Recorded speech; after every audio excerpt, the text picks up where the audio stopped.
राष्ट्रपति महोदय को संबोधित ज्ञापन था और हम लोगों की मांगे हैं कि अमित शाह जी सार्वजनिक रूप से देश के लोगों के सामने माफ़ी मांगे और भारतीय जनता पार्टी की सरकार अमित शाह जैसे दूषित मानसिकता के लोगों को मंत्रिमंडल से बाहर करे। क्या रहा अगर आप लोगों की मांगे नहीं पूरी होती हैं? लगातार प्रदर्शन हो रहे हैं, सदन में जिस तरीके से बयानबाजी हुई उसके बाद प्रदर्शन हो रहा है, अगर कोई इस पे संज्ञान नहीं लिया जाता तो फिर अगली रणनीति क्या रहेगी? इस देश के पिछड़ा, दलित, आदिवासी, शोषित, वंचित समाज के हर वर्ग के भगवान है बाबा साहब।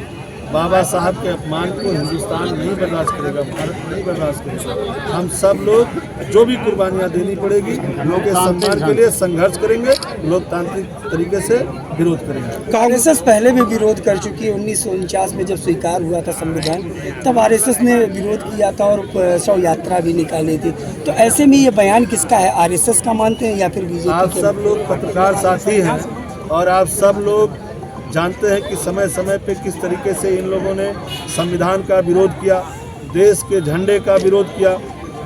बरसों तक नागपुर आरएसएस के हेडक्वार्टर पे देश का झंडा नहीं लहराया और जब बाबा साहब ने देश का संविधान लागू हुआ तो किस तरीके से हिंदू कोड बिल बाबा साहब चाहते थे उसी समय लाना, लेकिन इन लोगों ने पूरे देश के अंदर महिलाओं को अधिकार न मिले, महिलाओं को सम्मान न मिले, उनका हक और हिस्सा न मिले, इस सब के विरोध में आरएसएस के लोगों ने पूरे देश में बाबा साहब का विरोध करने का काम किया, बाबा साहब का पुतला फूंकने का काम किया।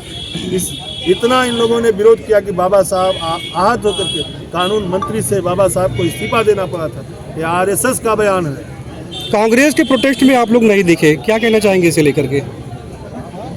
हम सब लोग अपने अपने तरीके से, हम समाजवादी पार्टी के लोग हैं, हम अपने पार्टी के और अपने नीतियों के, अपने झंडे के नीचे जो हमसे लोकतांत्रिक तरीके से हो पा रहा, बाबा साहब के सम्मान में हम सब लोग कर रहे हैं। बाबा साहब का सम्मान हम सब लोग बचाने का काम करें। प्रोटेस्ट के दौरान कांग्रेस के कार्यकर्ता की मौत हो गई, जिम्मेदार किसे मानते हैं इसके लिए आप?